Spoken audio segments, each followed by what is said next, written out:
भत्ता पर supreme court के फैसले के बाद मुस्लिम पर्सनल लॉ बोर्ड की उस आपत्ति की करते हैं जो यहां पर जताई गई। मुस्लिम महिलाओं के गुजारे भत्ते के खिलाफ AIMPLB सुप्रीम कोर्ट के फैसले को शरीयत के खिलाफ बता रही है। गुजारा भत्ते पर सुप्रीम कोर्ट का फैसला मंजूर नहीं है। All India Muslim personal law board ने कहा कि मुस्लिम महिलाओं को गुजारा भत्ता देने संबंधी सुप्रीम कोर्ट का फैसला इस्लामी कानून के खिलाफ है। बोर्ड ने अपने अध्यक्ष को इस फैसले को पलटने के लिए सभी संभव कानूनी उपाय तलाशने के लिए अधिकृत कर दिया है। All India Muslim personal law board से जो प्रस्ताव में पारित प्रस्ताव है उसमें कहा गया है कि सुप्रीम कोर्ट के जजमेंट में कहा गया कि ये मुस्लिम महिलाओं का हक है, लेकिन बोर्ड कोशिश करेगा कि इस फैसले को रोल बैक किया जाए। वो रिसेंट सुप्रीम कोर्ट जजमेंट पर है जो एक तरह से शाह बानू का रिप्लिका है। इसके सिलसिले में बोर्ड ने पहली बात तो ये कही कि ये फैसला जो है सुप्रीम कोर्ट का इस्लामी कानून यानी कानून शरीयत जो कि हिंदुस्तान में शरीयत एप्लीकेशन एक्ट के नाम से जाना जाता है, जो शरिया के कानून पर बेस्ड है, ये उससे कन्फ्लिक्ट करता है, उससे मुतसादिम है। जाहिर है कि हम ये बात इससे पहले भी कहते रहे हैं कि मुसलमान जो है वो शरीयत का पाबंद है और वो कोई ऐसी बात नहीं कर सकता है जो शरीयत से कन्फ्लिक्ट करती है। ये हमने ये महसूस किया है कि हिंदुस्तान में हिंदुओं के लिए हिंदू कोर्ट लॉ है, मुसलमानों के लिए शरीयत एप्लीकेशन एक्ट है और फिर आर्टिकल 25 में कॉन्स्टिट्यूशन में हमको ये आज़ादी दी गई है कि हम अपने मजहब के मुताबिक जिंदगी गुजारें, ये हमारा फंडामेंटल राइट है। सुप्रीम कोर्ट के जजमेंट में ये बात कही गई है कि ये in the interest of women है।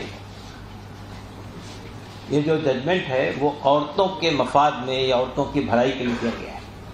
हमारा मानना ये है कि अगर आप रिश्तों पे, शादी ब्याह के मामला पे अगर गौर करेंगे तो आप महसूस करेंगे ये in the interest of women नहीं है, बल्कि हम महसूस करते हैं कि औरतों के लिए ये एक मुसीबत बन जाएगा फैसला।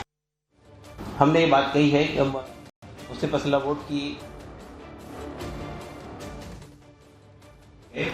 कि वो लीगल कमेटी से कंसल्ट करके इस कानून को, इस फैसले को कैसे रोल बैक किया जा सकता है, इस पर काम करें।